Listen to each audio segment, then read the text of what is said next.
ನನಗೆ ಯಾಕೆ ಓಮಲಿಗೆ ಹಿಟ್ಟಾದಮೇಲೂ ಕೂಡ ನನಗೆ ಯಾರು ಪ್ರೊಡ್ಯೂಸರ್ ಬರಲಿಲ್ಲ ಅನ್ನೋದು ಒಂದು ಇವತ್ತಿಗೂ ಅದು ಬಿಡಿಸಲಾಗದ ಅಂತ ಒಂದು ವಿಸ್ಮಯ.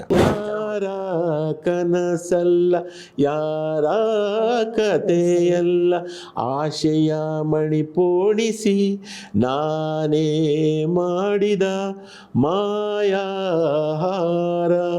ಮಾಯಾಹಾರ. ನೋಡಿ, ಉಪೇಂದ್ರ ಬಗ್ಗೆ ನಾನು ಹೇಳಬೇಕು. ಉಪೇಂದ್ರ ಸಿನಿಮಾದಲ್ಲಿ 3 ಹೀರೋಯಿನ್ಗಳಿಗೂ ಸಮಾನ ಅವಕಾಶ, ಉಪೇಂದ್ರ ಅವರಿಗೂ ಸಮಾನ ಅವಕಾಶ.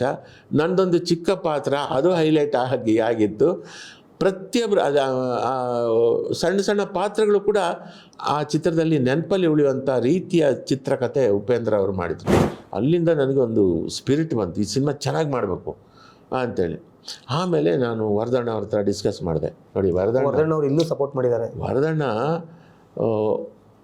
ಇಲ್ಲ, ಕತೆ ಚೆನ್ನಾಗಿದೆ, ಒಂದು ಕೆಲಸ ಮಾಡಿ, 1-2 ಕಡೆ ನಾನು ಬದಲಾವಣೆ ಹೇಳ್ತೀನಿ ನೋಡಿ, ನಿಮಗೆ ಓಕೆ ಅಂದರೆ ಮಾಡಿ. ಎಂಥ ದೊಡ್ಡ ವ್ಯಕ್ತಿ. ಹಾಗಾಗಿ 1-2-3 ಕಡೆ ಅವರು ನನಗೆ ಒಳ್ಳೆಯ ಸಲಹೆ ಕೊಟ್ಟರು. ಅದನ್ನು ನಾನು ತಿದ್ದುಪಡಿ ಮಾಡಿ ಈ ಮತ್ಸರ ಅನ್ನೋದಿದೆ, ಅದು ಹೇಗೆ ಅಂತಂದರೆ, ನಾನು ಅನುಭವ ಸಿನಿಮಾದಲ್ಲಿ ಬರೆದ ಮೊಟ್ಟ ಮೊದಲ ಹಾಡು ಸೂಪರ್ ಹಿಟ್ಟು. ನಾನು ತರ್ಲೆ ನನ್ನ ಮಗಕ್ಕೆ ಮಾಡಿದ ಮ್ಯೂಸಿಕ್ಕು ಮೊಟ್ಟ ಮೊದಲನೇ ಮ್ಯೂಸಿಕ್ಕು ಸೂಪರ್ ಹಿಟ್. ನಾನು ನಿರ್ದೇಶನ ಮಾಡಿದ ಮೊಟ್ಟ ಮೊದಲ ಓಮಲ್ಲಿಗೆ ಸೂಪರ್ ಹಿಟ್. ಹಾಗಾದಾಗ ಏನಾಗುತ್ತೆ, ಅಸೂಯೆ ಬಂದ್ಬಿಡುತ್ತೆ. ಈ ಅಸೂಯೆಗೆ ಮದ್ದಿಲ್ಲ, ಅಸೂಯೆಗೆ ಕಾರಣವೂ ಇಲ್ಲ. ಅದು ನನಗೆ ಅಂತಲ್ಲ, ಯಾರದೇ ಒಬ್ಬ ವ್ಯಕ್ತಿ ಹೆಸರು ಮಾಡಿದ್ದಾನೆ ಅಂದಮೇಲೆ ಒಂದಷ್ಟು ಜನ ಮತ್ಸರದಲ್ಲಿ ಮಾತಾಡ್ತಾರೆ, ಮತ್ಸರದಲ್ಲಿ ಕಲ್ಲು ಹಾಕಕ್ಕೆ ನೋಡ್ತಾರೆ, ಎಲ್ಲ ಮಾಡ್ತಾರೆ. ಹಾಗೆ ಇಂದ್ರಧನುಷ್ಗೂ ಒಂದಷ್ಟು ಜನ ಅಪಪ್ರಚಾರ ಮಾಡಿದರು. ನೀವೊಬ್ಬರು ಫಿಲಮ್ ಡೈರೆಕ್ಟರ್ ಕೂಡ. ನೀವೆಲ್ಲೂ ಓಮಲ್ಲಿಗೆ ಸಿನಿಮಾ ಫಸ್ಟ್ ಮಾಡಿದ್ದೀರಾ, ಅದು ಹಿಟ್ ಫಿಲಮು, ಅದೆಲ್ಲ ಕಡೆ ಅದ್ರ ಬಗ್ಗೆ ನಾವು ಮಾಹಿತಿ ಕೇಳಿದ್ವಿ, ನನಗೂ ನೀವು ಹೇಳಿದಿರಿ. ಇಂದ್ರಧನುಷ್, ಯಾಕೆ ಶಿವರಾಜ್ ಕುಮಾರ್ ಬಗ್ಗೆ ಮಾತಾಡಿದ್ವಿ, ನಮ್ಮ ಶಿವಣ್ಣನ ಬಗ್ಗೆ ಮಾತಾಡಿದ್ವಿ, ಶಿವರದ ಕನಸು. ಇಂದ್ರಧನುಷ್ ನಿಮ್ಮ 2ನೇ ಸಿನಿಮಾ. ಇದು ಹೇಗಾಯ್ತು? ಇದು ನಿಮಗೆ ಅಂದ್ರೆ ಶಿವಣ್ಣನವರ ಒಂದು ಕಾಲ್ ಶೀಟ್ ಸಿಕ್ಕಿದಾಗ ಅವರ ಬಾಂಧವ್ಯ ಸ್ವಲ್ಪ ಹೇಳಿ ಗುರುಗಳೇ. ಇಂದ್ರಧನುಷ್ ಬಗ್ಗೆ ಹೇಳಿ, ನೆನಪು ಮಾಡ್ಕೊಳ್ಳೋದಾದ್ರೆ. ಓಮಲ್ಲಿಗೆ ಸೂಪರ್ ಹಿಟ್ ಆದಮೇಲೆ ನಾನು ಬಹುಶಃ ಬೇರೆ ಭಾಷೆಯಲ್ಲಿ ಮಾಡಿದಿದ್ರೆ ಬ್ಯಾಕ್ ಟು ಬ್ಯಾಕ್ ನನಗೆ ಅವಕಾಶಗಳು ಸಿಗ್ತಿತ್ತು. ಕನ್ನಡದಲ್ಲೇ ಆ ಥರ ಸಿಕ್ಕಿರೋದಿದೆ ಬೇರೆಯವರಿಗೆ. ನನಗೆ ಯಾಕೆ ಓಮಲ್ಲಿಗೆ ಹಿಟ್ಟಾದಮೇಲೂ ಕೂಡ ನನಗೆ ಯಾರು ಪ್ರೊಡ್ಯೂಸರ್ ಬರಲಿಲ್ಲ ಅನ್ನೋದು ಒಂದು ಇವತ್ತಿಗೂ ಅದು ಬಿಡಿಸಲಾಗದ ಅಂತ ಒಂದು ವಿಸ್ಮಯ. ಓಮಲ್ಲಿಗೆ ಆಯಿತು, ಅದಾದಮೇಲೆ 2 ವರ್ಷ ಗ್ಯಾಪು. 97ರಲ್ಲಿ ಓಮಲ್ಲಿಗೆ, 2000 ಇಸ್ವಿ ಮಾರ್ಚ್ 31ಕ್ಕೆ ಇಂದ್ರಧನುಷ್. ಅದಕ್ಕೆ ಆ ಗ್ಯಾಪಲ್ಲಿ ಏನು ನಡೀತು, ಓಮಲ್ಲಿಗೆ ಆದಮೇಲೆ ನಾನು ಮ್ಯೂಸಿಕಲ್ಲಿ ಬ್ಯುಸಿ ಆದೆ. ಹಾಗಂತ ನಾನು ಓಮಲ್ಲಿಗೆ ನಿರ್ದೇಶನ ಮಾಡಿದರೆ ಇವನ ಹತ್ರ ಮಾಡಿಸ್ಬೇಕು ಅಂತಂತ ಯಾರು ಅನ್ನಿಸ್ಲೇ ಇಲ್ವಾ, ಮುಂದೆ ಬರಲಿಲ್ಲ. ಆಗ ನಮ್ಮನ್ಯಾಗ ನಂದು ಬ್ಯಾಚುಲರ್ ಲೈಫು. ಫಿಲ್ಮ್ ಚೇಂಬರ್ ಎದುರುಗಡೆ ಅಮೇರಿಕನ್ ಕಾಲನಿ ಅಂತ ಒಂದು ಗಲ್ಲಿಯಲ್ಲಿ ಒಂದು ಮನೆ ಇತ್ತು ನಮ್ಮದು. ಎಲ್ಲ ಸಿನಿಮಾದವರೆಲ್ಲ ಅಲ್ಲಿ ಬರೋರು. ತುಂಬ ನಮ್ಮಲ್ಲಿ ಬ್ಯಾಚುಲರ್ಸ್ ಹುಡುಗರು ಎಲ್ಲ ನಮ್ಮ ಜೊತೆ ಎಲ್ಲ ಇದ್ದರು. ಆವಾಗ ಸುಂದರ್ನಾಥ್ ಸುವರ್ಣ ನಮ್ಮನೆಗೆ ದಿನ ಬರ್ತಾಯಿದ್ರು. ಸುಂದರ್ನಾಥ್ ಸುವರ್ಣ, ರಮೇಶ್ ರಾವ್ ಎಲ್ಲ ಬರ್ತಾಯಿದ್ರು. ಆವಾಗ ಸುಂದರ್ನಾಥ್ ಸುವರ್ಣ ಜೊತೆ ನನ್ನ ಈ ಥರ ಇನ್ನೊಂದು ಸಿನಿಮಾ ಮಾಡಬೇಕು, ಯಾಕೋ ಬರ್ತಾಯಿಲ್ಲ ಅಂತಂದಾಗ ಅವರು ಏನು ಮಾಡಿದ್ರು, ಶೈಲೇಂದ್ರ ಬಾಬು ಅವ್ರಿಗೆ ಹೇಳಿದ್ರು, ನೀವು ಒಂದು ಸಿನಿಮಾ ಮಾಡಿ ಸರ್, ಮನೋಹರ್ ಕೈಲಿ ಡೈರೆಕ್ಷನ್ ಮಾಡಿಸಿ ಅಂತ. ಶೈಲೇಂದ್ರ ಬಾಬು ಅವರು ಅವರಿಗೆ ನಾನು ಪರಿಚಯ ಯಾವಾಗಿಂದ ಅಂದರೆ ಶಂಕರ್ನಾಗ್ ಅವ್ರದ್ದು ಹೊಸ ಜೀವನ ಸಂಕೇತಲ್ಲಿ ರೆಕಾರ್ಡಿಂಗ್ ಆಗುವಾಗ ಶೈಲೇಂದ್ರ ಬಾಬು ಅವ್ರ ನಿರ್ಮಾಪಕರು, ಭಾರ್ಗವ ಸರ್ ನಿರ್ದೇಶಕರು, ಆಮೇಲೆ ನಮ್ಮ ಗುರುಗಳು ಹಂಸಲೇಖ ಸರ್ ಮ್ಯೂಸಿಕ್ಕು. ನಾನು ಸಾರ್ ಜೊತೆ ಯಾವಾಗಲೂ ಇರ್ತಿದ್ದೆ, ಅಲ್ಲೇ ಓಡಾಡ್ಕೊಂಡು. ನಾನು ಶಾಸ್ತ್ರಿ ರೂಮ್ಮೇಟ್ಸ್ ಆದ್ದರಿಂದ, ಶಾಸ್ತ್ರಿಯವರು ಟ್ರ್ಯಾಕ್ ಸಿಂಗರ್ ಆದ್ದರಿಂದ ಸ್ಟುಡಿಯೋದಲ್ಲೇ ಇರ್ತಿದ್ದೆ. ನಾನು ಹೆಚ್ಚಿನ ದಿನಗಳು ಸ್ಟುಡಿಯೋದಲ್ಲೇ ಕಳೀತಾ ಇದ್ದೆ, ಎಲ್ಲ ಬ್ಯಾಚುಲರ್ ಲೈಫು. ಆಗ ಹಂಸಲೇಖ ಸಾರು ಅವ್ರು ಕಂಪೋಸಿಂಗ್ ಮಾಡ್ತಿದ್ದ ರೀತಿ ಅದೆಲ್ಲ ನೋಡಿ ಖುಷಿ ಪಡ್ತಿದ್ದೆ. ಆವಾಗ ಇದು ಹೊಸ ಜೀವನದಲ್ಲಿ ಅನಾಥ ಮಗುವಾದೆ ನಾನು, ಅಮ್ಮನೂ ಅಪ್ಪನೂ ಇಲ್ಲ, ಆ ಹಾಡಿನ ಸಾಹಿತ್ಯ ಕೇಳಿ ಶಂಕರ್ನಾಗ್ ಅವರು ಖುಷಿಯಾಗ್ಬಿಟ್ಟು ಸಾರ್ದು ಕೈಗೆ ಹಿಡ್ಕೊಂಡು ವಾವ್. ಗುರುಗಳೇ ಎಂಥ ಹಾಡು ಕೊಟ್ರಿ ನನಗೆ ಅಂತ ಭಾಳ ಖುಷಿ ಪಟ್ಟಿದ್ರು ಅವಾಗ. ನಮ್ಮ ಕಣ್ಮುಂದೆನೇ ಎಲ್ಲ ನಡೆದಂಥ ಇದು.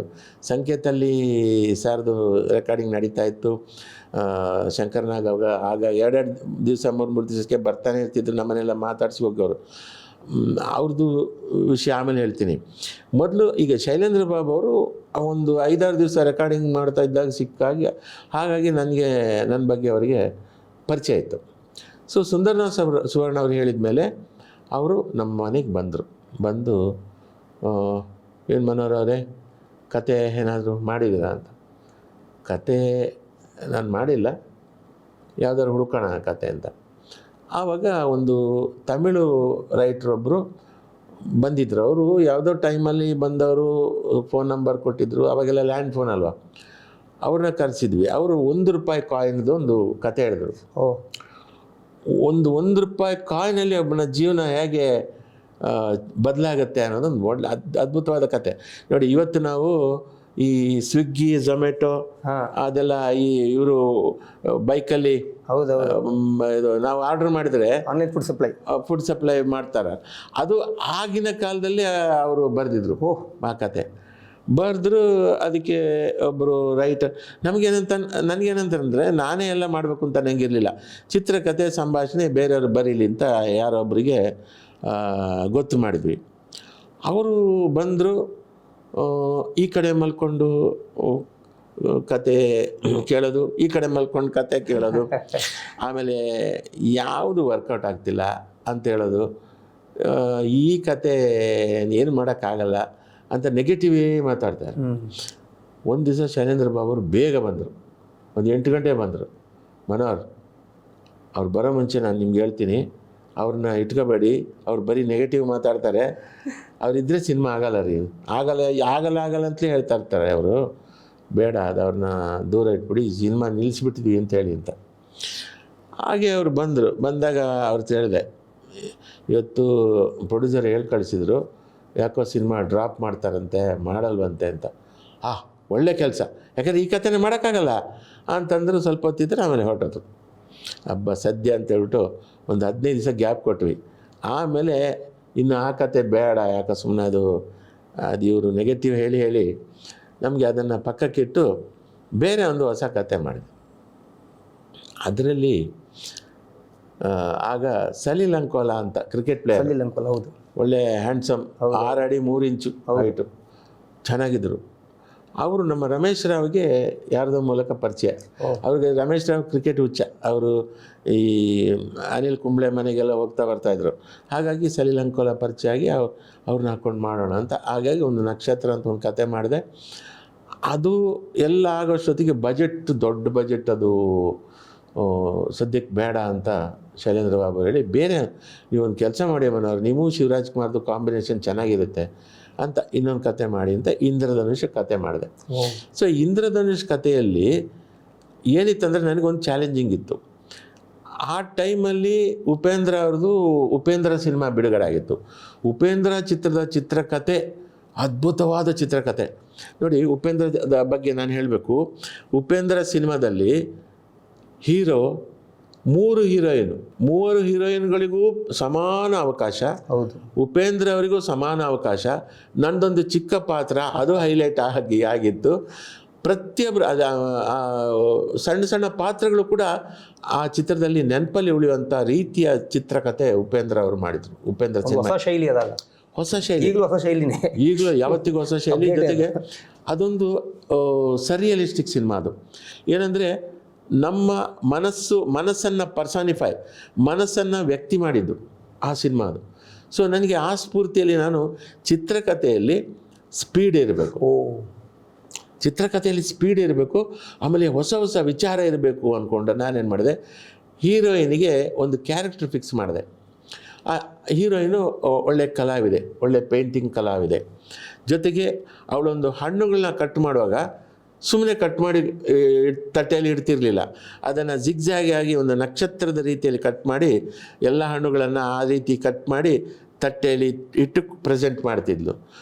ಆಮೇಲೆ ಅವಳಿಗೆ ಈ ಘಮ ಕಂಪು ಇರುವಂತಹ ಇಂಕ್ ಅಂದರೆ ಶಾಯಿ ಅಂಥ ಒಂದು ಪೆನ್ನಲ್ಲಿ ಅಂದರೆ ಆವಾಗ ಖುಷ್ಬೂ ವಾಲಿ ಇಂಕ್ ಅಂತ ಒಂದು ಬರ್ತಿತ್ತು, ಆ ರೀಫಿಲ್ ಅದು.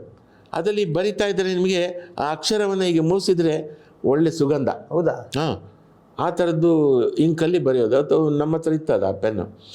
ಅದರಲ್ಲಿ ಅದರಲ್ಲೇ ಬರಿತಿದ್ದಿದ್ದು ಅವಳು. ತುಂಬ ರಸಿಕ ಹೆಣ್ಣು. ಅದ್ರ ಜೊತೆಗೆ ಅವಳಿಗೆ ಇನ್ನೊಂದು ಹುಚ್ಚು, ಎಲ್ಲಿ ಜೇಡ್ರ ಬಲೆ ಇದೆಯೋ ಅಲ್ಲಿಗೆ ಈ ಚಿನ್ನಾರಿ ಪುಡಿ ಹೂ ಅಂತ ಊದೋದು.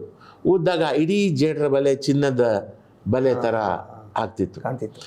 ಇದೆಲ್ಲ ಸಿಂಬಲ್. ಅವ್ರು ಚಿನ್ನದ ಬಲೆ, ಕೊನೆಗೆ ಅವಳೇ ಚಿನ್ನದ ಬಲೆ ಆಗ್ತಾಳೆ ಕಥೆಯಲ್ಲಿ. ಅವಳು ಹೀರೋಯಿನ್ ಆಗಿದ್ದವಳು ಕೊನೆಗೆ ಇಂಟ್ರೋಲ್ ಆಗೋಷ್ಟೊತ್ತಿಗೆ ಅವಳು ಸತ್ತೋಗ್ತಾಳೆ. ಇಂಟ್ರೋಲ್ವರೆಗೆ ಅವಳನ್ನ ಕೊಲ್ಲೋದಕ್ಕೆ ಇನ್ನೊಬ್ಳು ಪ್ರಯತ್ನ ಪಡ್ತಾ ಇರ್ತಾಳೆ. ಅದನ್ನು ಶಿವಣ್ಣ ಅವರು ತಡೀತಾ ಇರ್ತಾರೆ. ಶಿವಣ್ಣ ಅವರು ಇವಳನ್ನ ರಕ್ಷಿಸ್ತಾ ಇರ್ತಾರೆ. ಕೊನೆಗೆ ಒಂದು ಹಂತದಲ್ಲಿ ಅವಳು ಕೆಟ್ಟವಳು ಅಂತ ಗೊತ್ತಾಗೋದು. ಆಗ ಶಿವಣ್ಣ ತುಂಬ ದುಃಖ ಪಡ್ತಾಳೆ, ಇಂಥವಳನ್ನ ನಾನು ಪ್ರೀತಿಸಿದ್ನ ಅಂತ. ಸೊ ಇವರು ಶಿಲ್ಪಿ ಆ ಚಿತ್ರದಲ್ಲಿ ಈ ಥರ ಕತೆ ಮಾಡಿಕೊಂಡು ಇಂಟ್ರೋಲ್ ನಂತರ ಯಾರು ಕೆಟ್ಟವಳು ಇವಳನ್ನ ಕೊಲ್ಲೋದಕ್ಕೆ ಅಂತ ಪ್ರಯತ್ನ ಪಟ್ಲೋ ಅವಳು ಒಂದು ಕಡೆ ಶಿವಣ್ಣ ಅವ್ರಿಗೆ ಸಿಗಾಕೋತಾಳೆ. ಅಲ್ಲಿ ಅವರಿಬ್ಬರ ಮಧ್ಯೆ ಫೈಟ್ ನಡೆದು ಆಮೇಲೆ ಅವಳು ಕತೆ ಹೇಳ್ತಾಳೆ. ಅವಳು ಅಭಿಸಾರಿಕಾ ಅಂತ ಹೆಸರಿಟ್ಟಿದೆ. ಅಭಿಸಾರಿಕಾ ತುಂಬ ಒಂದು ಹಾಡಲು ಬಳಸಿದ್ರಿ, ಅಭಿಸಾರಿಕಾ ಅಂತ ಬಳಸಿದ್ರಿ ನೀವು ಒಂದು ಹಾಡಲ್ಲಿ. ಅವಳು ಯಾವ ಥರ ನಮ್ಮ ಇಡೀ ಫ್ಯಾಮಿಲಿನ ಹಾಳು ಮಾಡಿದ್ಲು ಅಂಥೇಳಿ ಒಂದು ಕತೆ ಹೇಳ್ತಾಳೆ. ಆಗ ಗೊತ್ತಾಯ್ತು ಇವಳು ಎಷ್ಟು ಕೆಟ್ಟವಳು ಅಂತ. ಬಟ್ ಅವಳಿಗೆ ಸತ್ತಿದ್ದಾಳೆ, ಸುಟ್ಟು ಬೆಂಕಿ ಅಪಘಾತದಲ್ಲಿ ಸತ್ತಿದ್ದಾಳೆ ಅಂತ ಜನಕ್ಕೆ. ಹೀಗೆ ಅವರು ಏನು ಮಾಡ್ತಾರೆ, ಈಗ ಅವಳು ಕತೆ ಮುಗೀತಲ್ಲ, ಇವಳು ಕ್ರಿಶ್ಚಿಯನು, ಎರಡನೇ ಹೀರೋಯಿನು. ಅವಳು ಹೇಳ್ತಾಳೆ, ಅವಳು ಸತ್ತೋದ್ಮೇಲೆ ನಾನೀಗ ನನ್ನೊಂದು ಹರಕೆ ಇತ್ತು, ನಾನು ಸೈಂಟ್ ಝೇವಿಯರ್ ಚರ್ಚ್ಗೆ ಒಂದು ಹರಕೆ ಹೊತ್ತಿದ್ದೀನಿ ಗೋವಾದಲ್ಲಿ, ಅಲ್ಲಿಗೆ ನಾನು ಹೋಗ್ತಾ ಇದ್ದೀನಿ ಅಂದಾಗ ಶಿವಣ್ಣ ಹೇಳಿದೆ, ನಾವು ಬರ್ತೀವಿ, ನಾನು ಅಮ್ಮ ಎಲ್ಲ ಬರ್ತೀವಿ, ಬನ್ನಿ ಒಟ್ಟಿಗೆ ಹೋಗೋಣ ಅಂತ.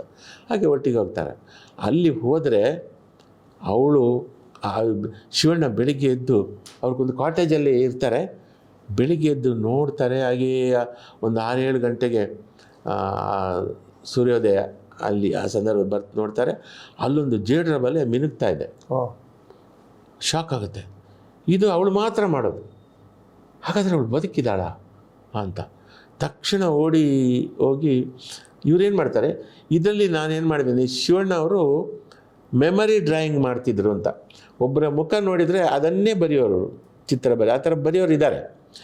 ಎಲ್ಲೋ ನೋಡಿದ ಹುಡುಗ ಹುಡುಗಿನ ನೆನೆಸ್ಕೊಂಡು ಅದೇ ಚಿತ್ರ ಬರೆಯೋದಿದೆಯಲ್ಲ, ಸ್ಕೆಚ್ ಹಾಕೋರು.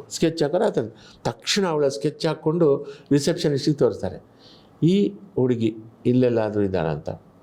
ಅವ್ರು ನೋಡಿ, ಇವರು ಕಾಟೇಜ್ ನಂಬರ್ ಇಲ್ಲಿ ಇದ್ದಾರೆ, ಅವ್ರ ಹೆಸರು ಒಂದು ಮುಸ್ಲಿಂ ಹೆಸರು, ಸ್ಮಗ್ಲರ್, ಅವ್ರ ಜೊತೆ ಇದ್ದಾಳೆ ಅಂತ. ತಕ್ಷಣ ಆ ಕಾಟೇಜಿಗೆ ಹೋದರೆ ಆಗ್ತಾನೆ ಅದು ಖಾಲಿಯಾಗಿದೆ. ಈಗ ಎಲ್ಲಿ ಹುಡ್ಕೋದು ಅವಳನ್ನ? ಅವನಿರೋದು ಭಟ್ಕಳದಲ್ಲಿ ಅಂತ ಆಗತ್ತೆ. ಅಲ್ಲಿ ಹುಡ್ಕೊಂಡು ಹೋಗ್ತಾರೆ. ಈ ಥರ ಕತೆ ಸಸ್ಪೆನ್ಸ್ ಥ್ರಿಲ್ಲರ್. ಹೌದು, ಈಗ ಏನು ಕಂಟೆಂಟ್ ಅಂತ ಹೇಳ್ತಿರೋ ಆ ಕಂಟೆಂಟ್ ಆಗಲೇ ಬಂದಿತ್ತು ಅಂತ ಮಾಡಿದ್ದೀರಿ ಅಂತ. ಆಗಲೇ ಒಂದು ಹೆಣ್ಣನ್ನು ವಿಲನ್ ಆಗಿ ಅವಾಗ ಯಾರು ತೋರಿಸಿಲ್ಲ. ನಾನು ಫಸ್ಟ್ ಟೈಮ್ ಅದನ್ನು ಒಂದು ಹೆಣ್ಣು ಕೆಟ್ಟವಳು ಅಂತ ತೋರಿಸಿದ್ನಲ್ಲ ಅದರಲ್ಲಿ, ಅದಾಯಿತು. ಹೀಗೆಲ್ಲ ಆಯಿತು. ಇದು ಶೂಟಿಂಗ್ ನಡೆಯುವಾಗಲೇ ನಮ್ಮ ಸುತ್ತಮುತ್ತ ಇರೋರು ಡಬ್ಬಾ ಸಿನಿಮಾ, ಡಬ್ಬಾ ಕತೆ, ನಿಮ್ಗೆ ಹೇಗೆ ಗೊತ್ತು? ಇನ್ನು ಶೂಟಿಂಗ್ ನಡೀತಾ ಇದೆ, ಹೆಂಗೆ ಹೇಳ್ತಾರೆ? ಹಾಂ, ಇಲ್ಲ ನೀವು ಯಾರಿಗೋ ಕತೆ ಹೇಳಿದ್ದು ನಮಗೆ ಅವ್ರು ಹೇಳಿದ್ದಾರೆ, ಅದು ನನಗೆ ಗೊತ್ತಿದೆ ನೀವು ಅದು ಡಬ್ಬಾ ಕತೆ ಅಂತ. ನೋಡದೆ ಹೇಳ್ಬಾರ್ದು. ನಾನು ಏನು ಮಾಡ್ತೀನಿ, ನಾನು ಇವಾಗ ಡಬ್ಬ ಅಂತ ಹೇಳಿದ್ರಲ್ಲ, ನನಗೆ ಇನ್ನೂ ಅದು ಸ್ಫೂರ್ತಿ, ಅದು ನಾನು ಇನ್ನೂ ಚೆನ್ನಾಗಿ ಮಾಡಬಲ್ಲೆ, ಮಾಡಿ ತೋರಿಸ್ತೀನಿ ಅಂಥೇಳಿ ಅಲ್ಲಿಂದ ನನಗೊಂದು ಸ್ಪಿರಿಟ್ ಬಂತು, ಈ ಸಿನಿಮಾ ಚೆನ್ನಾಗಿ ಮಾಡಬೇಕು ಅಂಥೇಳಿ. ಆಮೇಲೆ ನಾನು ವರದಣ್ಣ ಅವ್ರ ಹತ್ರ ಡಿಸ್ಕಸ್ ಮಾಡಿದೆ. ನೋಡಿ, ವರದಣ್ಣ ಅವ್ರು ಇನ್ನೂ ಸಪೋರ್ಟ್ ಮಾಡಿದ್ದಾರೆ. ವರದಣ್ಣ ಇಲ್ಲ, ಕತೆ ಚೆನ್ನಾಗಿದೆ, ಒಂದು ಕೆಲಸ ಮಾಡಿ, 1-2 ಕಡೆ ನಾನು ಬದಲಾವಣೆ ಹೇಳ್ತೀನಿ ನೋಡಿ, ನಿಮಗೆ ಓಕೆ ಅಂದರೆ ಮಾಡಿ. ಎಂಥ ದೊಡ್ಡ ವ್ಯಕ್ತಿ. ಹಾಗಾಗಿ 1-2-3 ಕಡೆ ಅವರು ನನಗೆ ಒಳ್ಳೆಯ ಸಲಹೆ ಕೊಟ್ಟರು. ಅದನ್ನು ನಾನು ತಿದ್ದುಪಡಿ ಮಾಡಿದೆ. ಶೂಟಿಂಗೆಲ್ಲ ಮುಗಿಸಿ ಆಯಿತು. ಆಮೇಲೆ 3ನೇ DTS ಅದು ಫಸ್ಟು AK-47, 2ನೇದು ಪ್ರೀತ್ಸೆ, 3ನೇದು ನಂದು ಇಂದ್ರಧನುಷ್ DTS. ನಾನು ಚೆನ್ನೈಯಲ್ಲಿ ಕಾರ್ತಿಕ್ ಗಾರ್ಡನ್ ಅಂತ. ಅವ್ರು ಏನು ಮಾಡ್ತಿದ್ರು, ಅವ್ರದ್ದು ತಮಿಳು ಸಿನಿಮಾ ಎಲ್ಲ ಆದಮೇಲೆ ನಮ್ಗೆ ಕೊಡ್ತಿದ್ರು. ಮೊದಲಿನ ಕಾಲದಲ್ಲಿ ಕನ್ನಡ ಚಿತ್ರರಂಗಕ್ಕೆ ತಮಿಳಲ್ಲಿ ಮದ್ರಾಸಲ್ಲಿ ಸಾಯಂಕಾಲ ಅಥವಾ ರಾತ್ರಿ ಕೊಡ್ತಿದ್ರಂತೆ ಸ್ಟುಡಿಯೋ. ನೋಡಿ, ನನ್ನ ಪರಿಸ್ಥಿತಿ ಹಾಗೆ ಆಗಿತ್ತು. ಡೀಟೇಲ್ಸ್ ಮಾಡೋಕ್ಕೆ ಹೋದರೆ ಅಲ್ಲಿ ನನಗೆ ರಾತ್ರಿ 9 ಗಂಟೆ ಮೇಲೆ ಸ್ಟುಡಿಯೋ ಕೊಡ್ತಾಯಿದ್ರು. ಹಾಗಾಗಿ ಅದು ಸ್ವಲ್ಪ ಡಿಲೇ ಆಯಿತು. ಎಲ್ಲ ಆಯಿತು, ಸಿನಿಮಾ ಕಂಪ್ಲೀಟ್ ಆಯಿತು. ಕಂಪ್ಲೀಟ್ ಆದಮೇಲೆ ಥಿಯೇಟರು ಬಿಡುಗಡೆ ಮಾಡಬೇಕು. ಬಿಡುಗಡೆ ಮಾಡುವಾಗ ಶೈಲೇಂದ್ರ ಬಾಬು ಅವರು ಏನು ಮಾಡಿದ್ರು, ಥಿಯೇಟರ್ ಸೆಟಪ್ಪು ಅದು ಆವಾಗ ಕಾವೇರಿ ಪಕ್ಕ ಇನ್ನೊಂದು ಯಾವುದೊಂದು ಸಿನಿಮಾ, ಇದು ಈ ಕಡೆ ಉಮಾ ಟಾಕೀಸಲ್ಲಿ ಸಿಕ್ಕರೆ ಇನ್ನೊಂದು ಶಾಂತಿ ಟಾಕೀಸು, ಈ ಥರದ್ದು ಸೆಟಪ್ಪು ಸಿಕ್ಕರೆ ಆವಾಗ ಹೇಗಿತ್ತಂದರೆ, ಒಂದು ಸಿನಿಮಾದ ರೀಲು, ಆ ರೀಲನ್ನು ಒಂದು ರೀಲು ಶೂಟಿಂಗ್, ಒಂದು ರೀಲು ಪ್ರೊಜೆಕ್ಷನ್ನು ಥಿಯೇಟ್ರಲ್ಲಿ, ಆ ಸಿನಿಮಾ ಒಂದು ರೀಲು ಮುಗಿದ ತಕ್ಷಣ ಇನ್ನೊಂದು ರೀಲ್ ಹಾಕುವಾಗ ಈ ರೀಲನ್ನು ಒಬ್ಬ ಸ್ಕೂಟ್ರಲ್ಲಿ ಇನ್ನೊಂದು ಟಾಕೀಸಿಗೆ ತಗೊಂಡು ಹೋಗುವ. ಅಬ್ಬಾ, ಇಷ್ಟು ಟ್ರಾಫಿಕ್ ಇರ್ತಿದೆ, ಸಾಧ್ಯವೇ ಇಲ್ಲ. ಆವಾಗ ಟ್ರಾಫಿಕ್ ಅಷ್ಟಿರಲಿಲ್ಲ. ಅವನು ಸ್ಕೂಟ್ರ್ ಕಾಲ ಮಧ್ಯೆ ಆ ರೀಲನ್ನು ಇಟ್ಟು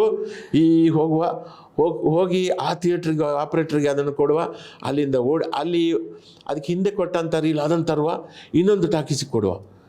ಒಂದು ಇಡೀ ದಿನ ಅವನಿಗೆ ಓಡಾಟವೇ. ಹುಷಾರಾಗಿ ಹೋಗಬೇಕು, ಆಕ್ಸಿಡೆಂಟ್ ಆದರೆ ಹೋಯ್ತು, ಅಷ್ಟು ಹುಷಾರಾಗಬೇಕು. ಇವತ್ತಿನ ಟ್ರಾಫಿಕ್ ಆಗಿರಲಿಲ್ಲ. 2025 ವರ್ಷದ ಹಿಂದೆ, ಇವತ್ತಿಗೆ 25 ವರ್ಷ ಆಯಿತು ಇಂದ್ರಧನುಷ್ ಆಗಿ. ಆಗೆಲ್ಲ ಆ ಥರ ಎಲ್ಲ ತಗೊಂಡು ರೀಲನ್ನು ಸಪ್ಲೈ ಮಾಡ್ತಿದ್ರು ಅವರು. ಟಾಕೀಸಿಂದ ಟಾಕೀಸಿಗೆ ತಗೊಂಡೋಗ್ತಿದ್ರು ಆಗ, ಆ ಥರ. ಸೊ ಹೀಗೆ ಅದಕ್ಕೆ ಶೈಲೇಂದ್ರ ಬಾಬರು ಸ್ಟುಡಿಯೋ ಸೆಟಪ್, ಥಿಯೇಟರ್ ಸೆಟಪ್ ಸಿಕ್ಕಿದೆ ಚೆನ್ನಾಗಿ ಅಂತ ರಿಲೀಸಿಂಗ್ ಡೇಟ್ ಮಾಡಿದ್ರು. ಅಲ್ಲಿ ಏನಾಗಿದೆ, ಪ್ರೀತ್ಸೆ ಜೋರಾಗಿ ನಡೀತಾ ಇದೆ, ಸೂಪರ್ ಹಿಟ್ ಆಗ್ತಿದೆ, ಸೂಪರ್ ಹಿಟ್ ಆಗಿದೆ.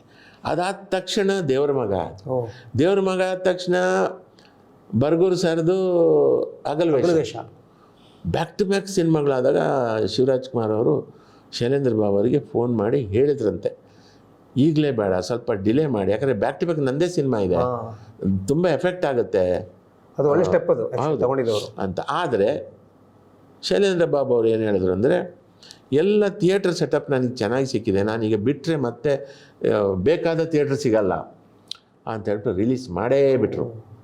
ಜನ ಎಷ್ಟು ಅದನ್ನೇ ಅರಗಿಸ್ಕೊಳ್ಳಲಿಕ್ಕೆ ಟೈಮ್ ಬೇಕಿತ್ತು ಅವರಿಗೆ. ಒಂದು ಕಡೆ ಪ್ರೀತ್ಸೆ, ದೇವ್ರ ಮಗ, ಹಗಲುವೇಷ, ಒಂದು ಬ್ಯಾಕ್ ಟು ಬ್ಯಾಕ್ ಅದು ನಡೀತಾ ಇದೆ. ನಮ್ದು ಇಂದ್ರಧನುಷ್ ಇದ್ದಾಗ ಇದು ಆಮೇಲೆ ನೋಡೋಣ ಅಂತ ಜನಕ್ಕೆ. ಅದೇನಾಯಿತು, ಒಂದು 3 ವಾರ ಆದಮೇಲೆ ಜನ ಕಮ್ಮಿ ಬರ್ತಾ ಇದ್ದಾರೆ. ಜನ ಬರಲಿಲ್ಲ. ಜನ ಬಂದಿದ್ದಿದ್ರೆ ಇಷ್ಟಪಡ್ತಿದ್ರು. ಜನ ಬರೆದಿದ್ದಾಗ ಏನು ಮಾಡೋದು, 4 ವಾರ ಕಷ್ಟಪಟ್ಟು ಶೈಲೇಂದ್ರ ಬಾಬು ಅವರು ತಳ್ಳಿದರು. ಆಮೇಲೆ ಮನೋಹರ್ ಅಂಕೈಲಿ ಆಗಲ್ಲ, ನಮಗೆ ಇದು ಜನ ಇಷ್ಟು ಬರ್ತಾ ಇಲ್ಲ ಅಂತ, ನಾನು ತೆಗಿತೀನಿ ಅಂತ. ನನಗೆ ಏನು ಹೇಳೋದು, ನಿರ್ಮಾಪಕರ ಕಷ್ಟ, ನಾವು ಅದಕ್ಕೆ ಸ್ಪಂದಿಸಲೇಬೇಕು. ಹಾಗಾಗಿ ಅದು 4 ವಾರಕ್ಕೆ ನಿಲ್ಲಿಸ್ಬೇಕಾಯ್ತು. ಟೈಟ್ಲು ಅದ್ಭುತ ಗುರುಗಳೇ, ಟೈಟಲು ಕಂಟೆಂಟು ಚೆನ್ನಾಗಿತ್ತು. ನಾನು ಟಿವಿಲಿ ಹಾಕಿದಾಗ ನೋಡ್ತಿರ್ತೀನಿ, ಅದು ಒಳ್ಳೆ ಸಿನಿಮಾ, ಒಳ್ಳೆ ಕಂಟೆಂಟ್ ಇರೋ ಸಿನಿಮಾ ಅದು. ಬಟ್ ಆವಾಗ ತುಂಬ ಅಪಪ್ರಚಾರಗಳು ಅದ್ರ ಮೇಲೆ ಏನಂದರೆ, ಈ ಮತ್ಸರ ಅನ್ನೋದಿದೆ, ಅದು ಹೇಗೆ ಅಂತಂದರೆ, ನಾನು ಅನುಭವ ಸಿನಿಮಾದಲ್ಲಿ ಬರೆದ ಮೊಟ್ಟ ಮೊದಲ ಹಾಡು ಸೂಪರ್ ಹಿಟ್ಟು. ನಾನು ತರ್ಲೆ ನನ್ನ ಮಗಕ್ಕೆ ಮಾಡಿದ ಮ್ಯೂಸಿಕ್ಕು ಮೊಟ್ಟ ಮೊದಲನೇ ಮ್ಯೂಸಿಕ್ಕು ಸೂಪರ್ ಹಿಟ್. ನಾನು ನಿರ್ದೇಶನ ಮಾಡಿದ ಮೊಟ್ಟ ಮೊದಲ ಓಮಲ್ಲಿಗೆ ಸೂಪರ್ ಹಿಟ್. ಹಾಗಾದಾಗ ಏನಾಗುತ್ತೆ, ಅಸೂಯೆ ಬಂದ್ಬಿಡುತ್ತೆ. ಈ ಅಸೂಯೆಗೆ ಮದ್ದಿಲ್ಲ, ಅಸೂಯೆಗೆ ಕಾರಣವೂ ಇಲ್ಲ.